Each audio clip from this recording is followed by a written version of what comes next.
Hello, good morning everyone. Today I am going to discuss about the last topic of Unit 4, that is Human Computer Interface Design.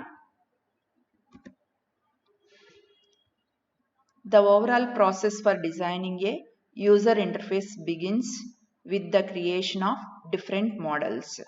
అంటే user interface design చేయటం అనేది మనకి ఎక్కడి నుంచి start అవుతుంది అంటే కనుక డిఫరెంట్ మోడల్స్ని క్రియేట్ చేయటం ద్వారా మనం యూజర్ ఇంటర్ఫేస్ని డిజైన్ చేయటం స్టార్ట్ చేస్తాం.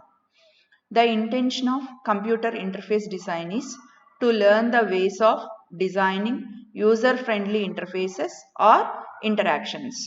అంటే యూజర్ ఇంటర్ఫేస్ని మనం అసలు ఎందుకని డిజైన్ చేస్తాము అంటే కనుక యూజర్ కంప్యూటర్తో ఈజీగా ఇంటరాక్ట్ అవటం కోసం. దట్ మీన్స్ యూజర్ ఫ్రెండ్లీగా ఇంటర్ఫేసెస్ని క్రియేట్ చేయటం కోసం ఇంటర్ఫేస్ని డిజైన్ చేస్తాం.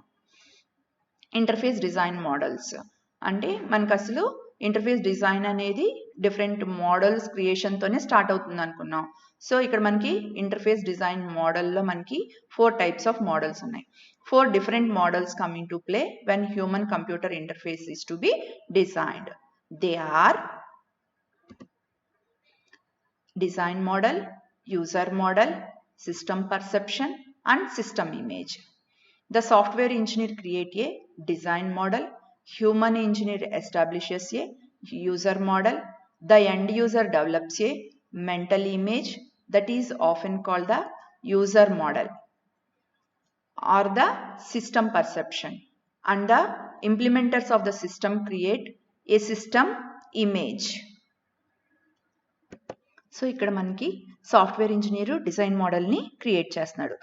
త్రూ డిజైన్ మోడల్ అక్కడ మనకు ఉండే డేటా ఏంటి, ఆర్కిటెక్చరల్ డిజైన్ ఏంటి, ఇంటర్ఫేస్ ఏంటి, ప్రొసీజరల్ రిప్రజెంటేషన్ ఏంటి అనేది మనం డిజైన్ మోడల్ ద్వారా రిప్రజెంట్ చేస్తున్నాం. A human engineer establishes A user model. Human engineer ఏం చేస్తున్నాడు అంటే యూజర్ మోడల్ని ఎస్టాబ్లిష్ చేస్తున్నాడు అనమాట. సో ఇక్కడ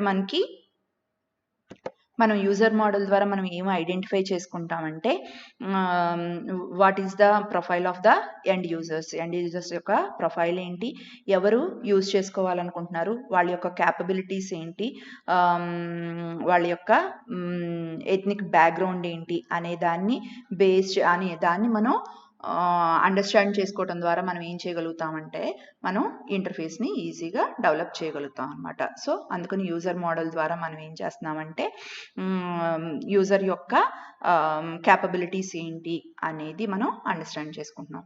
the end user develops a mental image that is often called the user models or the system perception. అంటే ఇక్కడ మనకి ఎండ్ యూజర్ మనకి ఏం చేస్తున్నాడు అంటే తనకి ఫైనల్గా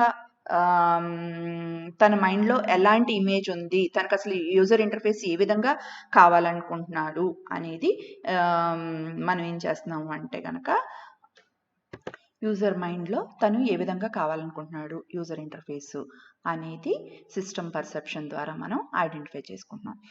and the implementers of the system create the system image. System image couples the outward manifestation of the computer based system, the look and feel of the interface. చూడటానికి ఏ విధంగా ఉండాలి, అలాగే ఆ ఇంటర్ఫేస్ని సపోర్ట్ చేయడానికి అవసరమైన బుక్స్ ఏంటి, మాన్యువల్స్ ఏంటి, video tapes కానీ ఏమన్నా ఉన్నాయా అనేది దీని ద్వారా ఈ మోడల్ ద్వారా మనం డిజైన్ చేసుకుంటాం. Next one task analysis and modelling. Task analysis and modeling can be applied to understand the task that people currently perform and map these into the similar set of task. అంటే task analysis ద్వారా మనకి ఏంటి అంటే మనకి people perform చేసే task ఏంటంటే user కరెంట్గా present మనం user perform చేస్తున్న టాస్క్ ఏంటి, అలాగే ఆ టాస్క్ని ఎన్ని నెంబర్ ఆఫ్ సబ్ టాస్క్ల కింద సెట్ ఆఫ్ టాస్క్ల కింద మనం డివిజన్ చేసుకోవచ్చు అనేది టాస్క్ అనాలిసిస్ ద్వారా మనకి ఐడెంటిఫై చేస్తాం. ఫర్ ఎగ్జాంపుల్ మనకి ఒక స్మాల్ సాఫ్ట్వేర్ కంపెనీలో ఏం చేయాలనుకుంటున్నారంటే ఒక అప్లికేషన్ని డిజైన్ చేయాలనుకుంటున్నారు. ఇంటీరియర్ డిజైన్ కోసం ఒక అప్లికేషన్, కంప్యూటర్ ఎయిడెడ్ అప్లికేషన్ని డిజైన్ చేయాలనుకుంటున్నారు. అది ఎలా అంటే కనుక by observing a designer at work the engineer notice that the interior design is comprised of a number of major activities. Interior డిజైనింగ్లో నెంబర్ ఆఫ్ మేజర్ యాక్టివిటీస్ ఉన్నాయన్నమాట. Furniture layout, fabric, material selection, wall and window covering selection, presentation costing and shopping. Each of these are major tasks can be elaborated into subtask. అంటే ఇక్కడ మనకి interior designing లో మనకి several టాస్క్లు ఉన్నాయి. Furniture ని ఏ విధంగా ఫిక్స్ చేయాలి, అలాగే విండోస్, కర్టెన్స్ కోసం ఎలాంటి టైప్ ఆఫ్ మెటీరియల్స్ ని యూజ్ చేసుకోవాలి, అలాగే వాటి యొక్క కాస్ట్ ఎంత అవుతుంది, షాపింగ్ ఎంత కాస్ట్ అవుతుంది, వీటిలన్నిటిని ప్రజెంట్ చేస్తున్నారు అన్నమాట ఒక టాస్క్ కింద. త్రూ కంప్యూటర్ ఎయిడెడ్ అప్లికేషన్ ద్వారా ప్రజెంట్ చేస్తున్నారు. For example furniture layout can be refined in to the following task. అంటే ఇప్పుడు దీంట్లో మనకి సెవరల్ టాస్క్లు ఉన్నాయి అనుకున్నాం. ఫర్నిచర్ లేఅవుట్, ఫ్యాబ్రిక్, మెటీరియల్, ఇవన్నీ సెవరల్ టాస్క్. దీంట్లో ఫర్నిచర్ లేఅవుట్ని మెయిన్ టాస్క్గా తీసుకుని దాన్ని మళ్ళీ మనం ఏం చేస్తున్నాం అంటే సెవరల్ టాస్క్ల కింద డివిజన్ చేసుకున్నాం అనమాట. దీంట్లో ఉండే ఫర్నిచర్ లేఅవుట్ దీంట్లో ఉండే సబ్ టాస్క్లు ఏంటంటే draw floor plan based on the room dimensions. అంటే మనం ఫర్నిచర్ని మనం ప్లేస్ చేసుకోవాలి, కొత్తగా మనం హౌస్ని కన్స్ట్రక్ట్ చేసుకున్నాము, దాంట్లో ఇంటీరియర్ డిజైన్ చేయించుకోవాలనుకుంటున్నాం. సో ఇంటీరియర్ డిజైనర్ ఏంటి అంటే కనుక ఒక సాఫ్ట్వేర్ని యూజ్ చేసుకుంటున్నారు. సో ఆ సాఫ్ట్వేర్ని యూజ్ చేసుకుని ఏ ఫర్నిచర్ని ఎక్కడ ప్లేస్ చేయాలి, కర్టెన్స్, విండోస్ ఎక్కడ ఉన్నాయి, అలాగే డోర్స్ ఎక్కడ ఉన్నాయి అనే దాన్ని బట్టి ఏ టైప్ ఆఫ్ కర్టెన్స్ని యూజ్ చేసుకోవాలి, అలాగే వాటి యొక్క మెటీరియల్, వాటి యొక్క టెక్స్చర్ ఏ విధంగా ఉండాలి అనేది ఇక్కడ డిజైన్ చేసుకుంటున్నాను అనమాట. సో దీంట్లో మనకి ఫస్ట్ టాస్క్ ఏంటంటే డిజైనింగ్ ద ఫర్నిచర్ లేఅవుట్. దాంట్లో సబ్ టాస్క్లు ఏంటంటే draw floor plan based on the room dimensions. Room డైమెన్షన్స్ని బేస్ చేసుకుని ఏంటి అంటే కనుక ఫ్లోర్ ప్లాన్ని డ్రా చేసుకుంటున్నాడు. అలాగే place the windows and doors at the appropriate locations. అంటే విండోస్ ఎక్కడ ఉండాలి, డోర్స్ ఎక్కడ ఉండాలి అనేది ప్లేస్ చేసుకుంటున్నాడు. Next task use furniture templates to draw scaled furniture outlines on the floor plan. Floor plan draw చేసుకున్నారు కదా, రూమ్ డైమెన్షన్స్ తెలిసినాయి, ఈ రూము ఎంత విడ్త్తో ఉంది, ఎంత లెంత్తో ఉంది అనేది మనకు తెలిసిన తర్వాత ఏ ఫర్నిచర్ని ఎక్కడ ప్లేస్ చేసుకోవాలి, టేబుల్స్ని ఎక్కడ యూజ్ చేయాలి, సోఫాస్ ఎక్కడ ప్లేస్ చేసుకోవాలి, ఇలాంటివన్నీ కూడా మనం ఏం చేస్తున్నామంటే టెంప్లెట్స్ని డ్రా చేసుకుంటున్నాం. అలాగే నెక్స్ట్ మనం ప్లేస్ చేసుకున్న తర్వాత we can move that furniture different sides అనమాట. సో నెక్స్ట్ సబ్ టాస్క్ ఏంటంటే move furniture outlines to get best placements. ఎందుకు అంటే కనుక మన హౌస్లో కూడా మనం బెస్ట్ ప్లేస్మెంట్స్, మన ఫర్నిచర్ యొక్క బెస్ట్ ప్లేస్మెంట్స్ కోసం ఏం చేస్తూ ఉంటాం అంటే ప్లేసెస్ చేంజ్ చేస్తూ ఉంటాం. సో ఇక్కడ కూడా మనకి ఈ సాఫ్ట్వేర్ని యూజ్ చేసుకుని ఏంటి అంటే కనుక డిఫరెంట్ ప్లేసెస్లో మనం ఫర్నిచర్ని ప్లేస్ చేసుకుని ఏది బెస్ట్ ప్లేస్ అనేది సెలెక్ట్ చేసుకుంటాం. Label all the furniture outlines. ఏది బెస్ట్ ప్లేస్ అని చెప్పి డిసైడ్ చేసుకున్న తర్వాత ఈ ఫర్నిచర్ ఈ ప్లేస్లో ఉండాలి, ఈ ఫర్నిచర్ ఈ ప్లేస్లో ఉండాలి అనేది మనం లేబులింగ్ చేసుకుంటాం. Next one draw dimensions to show the location. So మనకి ఆ లొకేషన్స్ని బేస్ చేసుకుని ఏం చేస్తున్నాము అంటే కనుక దాని యొక్క డైమెన్షన్స్ ఎంత ఉన్నాయి అనేది అక్కడ చూపిస్తుంది. Draw perspective view for customer. So అంతా ఫైనలైజ్ అయిపోయింది, ఏ ఫర్నిచర్ ఎక్కడ ఉండాలి అనేది మనం ఫిక్స్ చేసేసుకున్నాం. సో ఓవరాల్గా ఫైనల్కి వచ్చేటప్పటికి 3 డైమెన్షనల్ వ్యూలో ఆ ఫర్నిచర్ని అక్కడ ప్లేస్ చేస్తే ఎలా ఉంటుంది అనేది మనకు అక్కడ కంప్యూటర్లో చూపిస్తున్నారు అనమాట.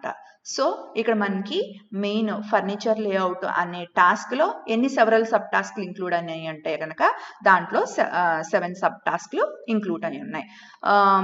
1 దగ్గర నుంచి 6 వరకు చూసుకుంటే కనుక వీఆర్ మ్యానిపులేటింగ్ ద ఇన్ఫర్మేషన్. అంటే ఏంటి, మనం ఏం చేసామంటే డైమెన్షన్స్ని డ్రా చేసుకున్నాము, విండోస్ ఎక్కడ ఉండాలి, డోర్స్ ఎక్కడ ఉన్నాయి, వాటి యొక్క అప్రోప్రియేట్ లొకేషన్స్ని ఫైండ్ అవుట్ చేసాము, అలాగే ఏ ఫర్నిచర్ని ఏ ప్లేస్లో ఉంచాలి అనేది వాటిని మూవ్ చేసి చేసి మనం డిసైడ్ చేసుకున్నాం. అలాగే ఫర్నిచర్ని యొక్క అవుట్లైన్స్ని అలాగే వాటిని లేబులింగ్ కూడా చేసేసుకున్నాం ఈ 6 సబ్ టాస్క్ల ద్వారా.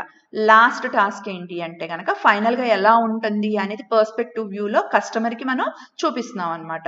సో ఈ 7th టాస్క్ ఏదైతే ఉందో మనం ఈ 6 టాస్క్ల ద్వారా చేసిన వర్క్ ఏదైతే ఉందో దాన్ని ఆటోమేటిక్గా 7th టాస్క్ ద్వారా ఇట్ విల్ బి పెర్ఫార్మ్డ్ అనమాట. On the other hand sub task 7 can be performed automatically in software and will result in little direct user interaction. So ఇక్కడ నాకు 7th టాస్క్ అనేది మనం ఈ 6 టాస్క్ని సబ్ టాస్క్ని పెర్ఫార్మ్ చేయడం వల్ల నాకు ఏంటి అంటే కనుక 7th ఆటోమేటిక్గా పెర్ఫార్మ్ అయింది అనమాట. Design issues. యూజర్ ఇంటర్ఫేస్ని మనం డిజైన్ చేసేటప్పుడు సెవరల్ ఇష్యూస్ అరైజ్ అవుతూ ఉంటాయి అన్నమాట. At the design of a user interface evolves 4 common design issues. Almost always surface system response time, user help facilities, error information handling and command labeling. అంటే ఇంటర్ఫేస్ని design చేసేప్పుడు కామన్గా మనకి number of design issues arise అవుతాయి. దాంట్లో మనం మెయిన్గా 4 design issues గురించి ఇక్కడ చెప్పుకుంటాం. ఒకటి సిస్టమ్ రెస్పాన్స్ టైం, అంటే మనం ఒక యాక్షన్ని పెర్ఫామ్ చేసినప్పుడు అది ఎంత టైంలో మనకి రెస్పాండ్ అవుతుంది అనేది. అలాగే యూజర్ హెల్ప్ ఫెసిలిటీస్, అంటే యూజర్ ఇంటర్ఫేస్ని యూజ్ చేసేటప్పుడు హెల్ప్ని ఏ విధంగా ప్రొవైడ్ చేస్తున్నాడు. అలాగే error information handling, errors arise అయినప్పుడు దాన్ని ఏ విధంగా హ్యాండిల్ చేయాలి. అండ్ కమాండ్ లేబులింగ్, కమాండ్స్కి ఏ విధంగా లేబులింగ్ ఇవ్వాలి. సో ఇవన్నీ కూడా మనకి యూజర్ ఇంటర్ఫేస్ని డిజైన్ చేసేటప్పుడు మెయిన్గా అరైజ్ అయ్యే ఇష్యూస్ అన్నమాట. First one is the system response time. System response time is the primary complaint for many interactive systems. In general, system response time is measured from the point at which the user performs some control action until the software responds with desired output or action. ఇక్కడ system response time అంటే ఏంటి అంటే ఒక user ఒక యాక్షన్ని perform చేసిన దగ్గర నుంచి software ఒక పర్టికులర్ అవుట్పుట్తో రెస్పాండ్ అవ్వాలి అని చెప్పి కోరుకుంటాడు. ఆ అవుట్పుట్ వచ్చేంత వరకు ఆ మిడిల్లో ఉండే గ్యాప్ని మనం ఏమంటామంటే, అంటే యూజర్ పెర్ఫామ్ చేసిన యాక్షన్కి అవుట్పుట్తో రెస్పాన్స్ వచ్చే టైంకి మధ్యలో ఉండే టైం గ్యాప్ని మనం ఏమంటున్నామంటే సిస్టమ్ రెస్పాన్స్ టైం అని చెప్పి అంటాం అనమాట. యూజర్ ఎప్పుడూ కూడా నాకు సిస్టమ్ రెస్పాన్స్ టైం అనేది చాలా ఎక్కువ ఉండటానికి ఇష్టపడ్డా అనమాట. ఎందుకంటే కనుక మనం ఏదైనా ఒక యాక్షన్ని పెర్ఫామ్ చేసినప్పుడు ఆటోమేటిక్గా మనకి వెంటనే దానికి రెస్పాన్స్ రావాలి అనేది యూజరు ఎక్స్పెక్ట్ చేస్తాడు. సో సిస్టమ్ రెస్పాన్స్ టైం అనేది ఎప్పుడు ఎక్కువగా ఉండకూడదు. దానివల్ల ఏమవుతాడంటే యూజర్ ఫ్రస్ట్రేషన్ అవుతాడనమాట. So system response time has 2 important characteristics, length and variability. అంటే సిస్టమ్ రెస్పాన్స్ టైంలో నాకు ఇక్కడ మెయిన్ 2 క్యారెక్టరిస్టిక్స్ ఉంటాయి. ఒకటి లెంత్, ఇంకొకటి వేరియబిలిటీ అనమాట. So system response time is two long, user frustration and stress is the inevitable result. So response time అనేది చాలా ఎక్కువ ఉంటే కనుక ఆటోమేటిక్గా యూజర్ ఏమవుతాడంటే ఫ్రస్ట్రేట్ అవుతారు, స్ట్రెస్కి ఫీల్ అవుతాడు అనమాట. Variability refers to the deviation from average response time, and in many ways it is more important of the response time characteristic. Variability అంటే ఏంటి అంటే కనుక average response time నుంచి కనుక డీవియేషన్ వస్తే దాన్ని మనం ఏమంటాం అంటే వేరియబిలిటీ అని చెప్పి అంటాం. ఈ రెండు కూడా సిస్టమ్ రెస్పాన్స్ టైం యొక్క ఇంపార్టెంట్ క్యారెక్టరిస్టిక్స్ అన్నమాట. In many cases, however, modern software provides online help facilities that enable a user to get a question answered or resolve a problem without leaving the interface. So ఇంకొక design issue ఏంటి అంటే కనుక help facility. So చాలామంది users ఏంటి అంటే కనుక while using the software they required some answers for a particular questions అనమాట. So to resolve this problem they don't want to leave the interface.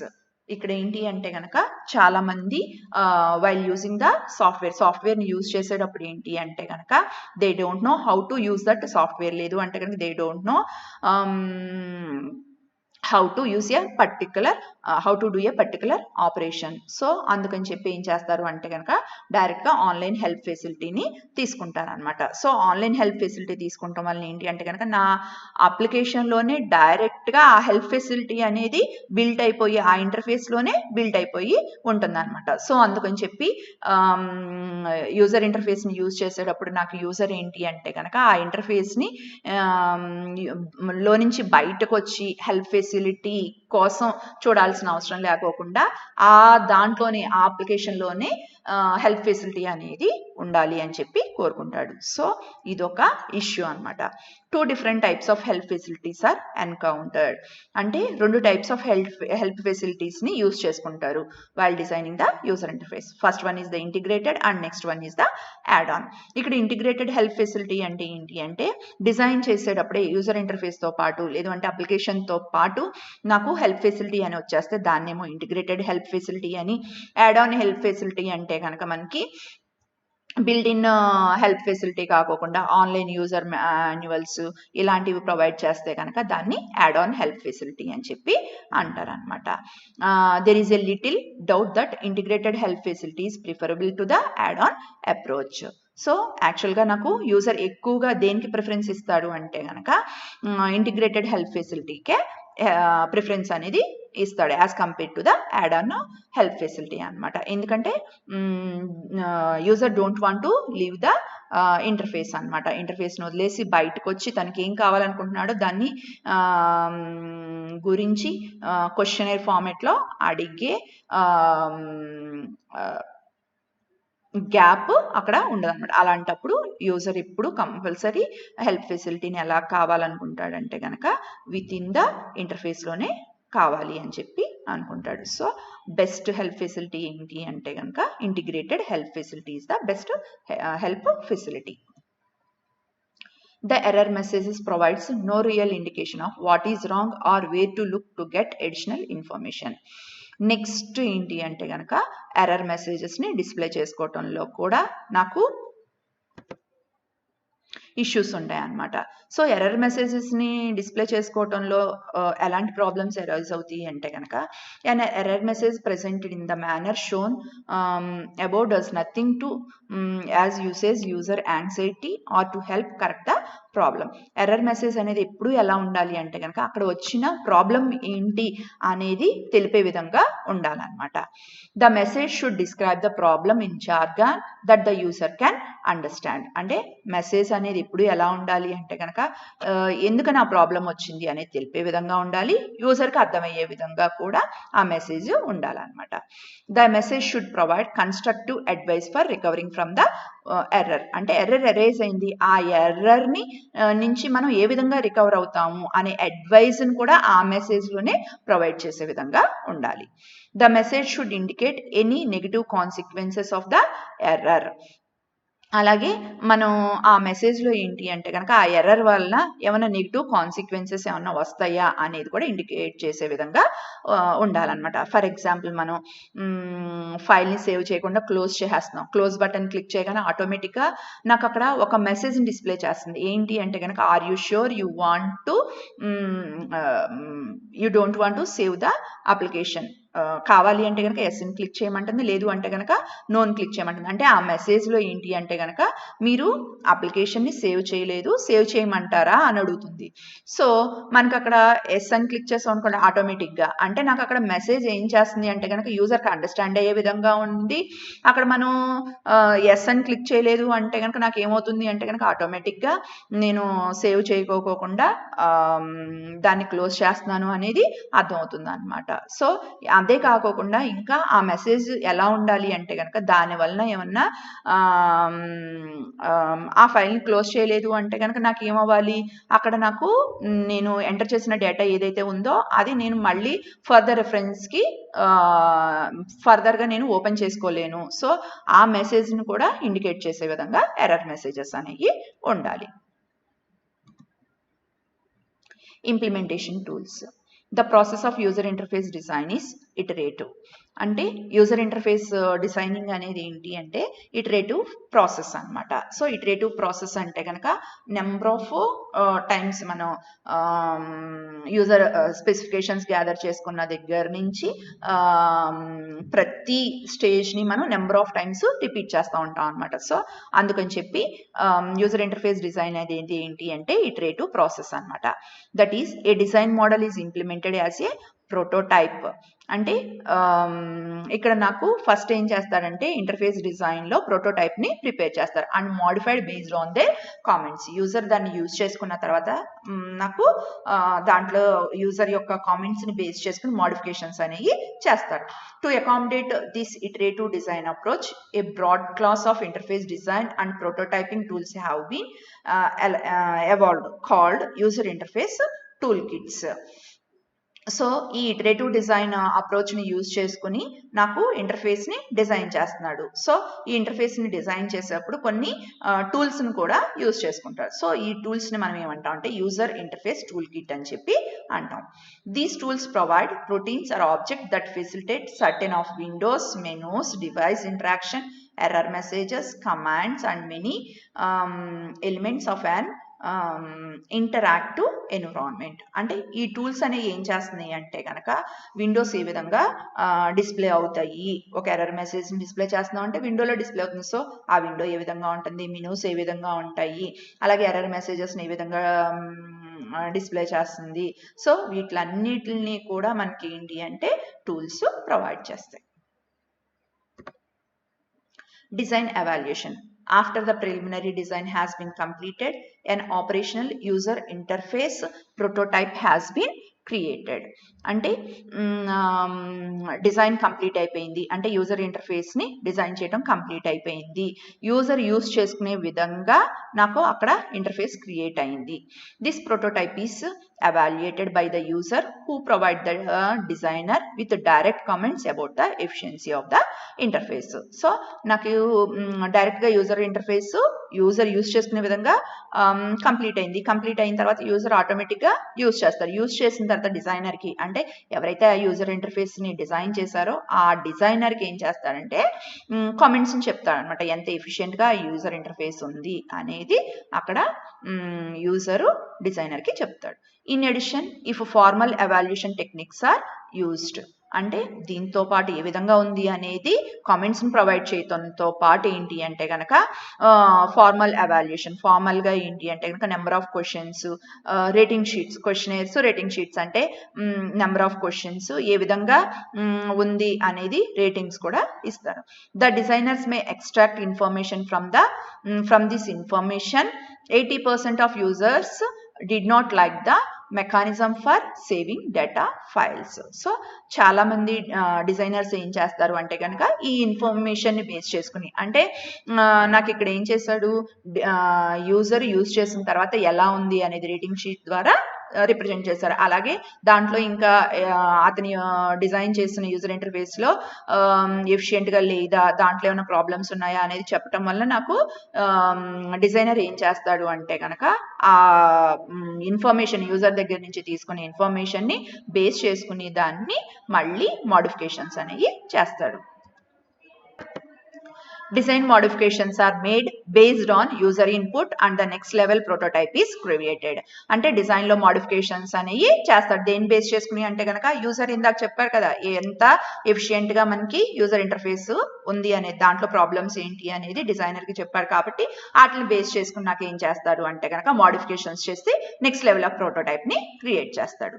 The valuation cycle continues until no further modifications to the interface design are necessary. So నాకు ఇక్కడ evaluation cycle complete అవుతూ ఉంటుంది. అంటే ఈ విధంగా మనకి user ఇంటర్ఫేస్ని design చేయడం అనేది కంటిన్యూ అవుతుంది. ఎప్పటి వరకు అంటే కనుక నాకు ఇంకా ఇంటర్ఫేస్లో నాకు ఇంకా మోడిఫికేషన్స్ ఏమీ లేవు అనుకునేంత వరకు నాకు అలా జరుగుతూనే ఉంటుంది అనమాట. సో ఇక్కడ నాకు ఫస్ట్ ఏం చేస్తారంటే ప్రిలిమినరీ డిజైన్లో యూజర్ ఇంటర్ఫేస్ ఏ విధంగా కావాలి అనేది స్పెసిఫికేషన్స్ తీసుకుంటారు. దాని నుంచి ఫస్ట్ ప్రోటోటైప్ని బిల్డ్ చేశాడు user interface first prototype. So దాని తర్వాత తర్వాత ప్రోటోటైప్ క్రియేట్ చేశాడు అంటే కనుక యూజర్ దాంతో ఆ ఇంటర్ఫేస్ తో ఇంటరాక్ట్ అవ్వగలుగుతున్నాడు. సో ఇంటరాక్ట్ అవ్వగలుగుతున్నాడు కాబట్టి user evaluation interface. So user evaluate చేసుకున్న తర్వాత ఎవాల్యుయేట్ చేసిన తర్వాత దాంట్లో నాకు ఏమైనా ప్రాబ్లమ్స్ ఉన్నాయా అనేది యూజర్ మెన్షన్ చేస్తాడు. సో ఏమైనా ప్రాబ్లమ్స్ ఉంటే కనుక ఆ ఇంటర్ఫేస్ లో మెన్షన్ చేసినప్పుడు డిజైనర్ ఏం చేస్తాడు అంటే కనుక ఆయా యూజర్ ఎవాల్యుయేట్ చేసిన ఇంటర్ఫేస్ని మళ్ళీ స్టడీ చేసి ఏదైనా మోడిఫికేషన్స్ ఉంటే కనుక నెక్స్ట్ లెవెల్లో మోడిఫికేషన్స్ అనేవి చేస్తాడనమాట. డిజైన్లో ఏదైనా మోడిఫికేషన్స్ ఉంటాయి, మోడిఫికేషన్స్ చేసిన తర్వాత నెక్స్ట్ ప్రోటోటైప్ ని నాకు రిలీజ్ చేస్తాడు. అంటే నెక్స్ట్ ప్రోటోటైప్ ఇలా నాకు ఎప్పటి వరకు అంటే కనుక నెక్స్ట్ ప్రోటోటైప్ రిలీజ్ చేసిన తర్వాత మళ్ళీ యూజర్ ఎవాల్యుయేట్ చేసుకుంటాడు. అలాగే ఆ ఎవాల్యుయేట్ చేసిన అంటే దాంట్లో ఏదైనా మోడిఫికేషన్స్ ఉన్నాయా అని చెప్పి చెప్తాడు. మోడిఫికేషన్స్ ఏమన్నా ఉంటే కనుక యూజర్ చెప్పిన మోడిఫికేషన్స్ ని డిజైనర్ మళ్ళీ రీమోడిఫై చేస్తాడు. మోడిఫై చేసిన తర్వాత మళ్ళీ నెక్స్ట్ ప్రోటోటైప్ ఎలా ఎప్పటి వరకు అంటే కనుక ఒరిజినల్ ఇంటర్ఫేస్ అంటే ఏంటి, యాక్చువల్ గా కస్టమర్ ఎక్స్పెక్ట్ చేసిన యూజర్ ఎక్స్పెక్ట్ చేసిన ప్రోటోటైప్ నాకు డిజైన్ అయ్యేంత వరకు ఈ విధంగా నాకు ఫాలో అవుతారనమాట. సో ఫైనల్ గా నాకు ఏంటి అంటే కనుక అవుట్కమ్ అంటే యూజర్ ఇంటర్ఫేస్ అనేది నాకు ఇక్కడ డిజైన్ అవుతుంది. సో ఇది user interface design, human computer interface design. Thank you.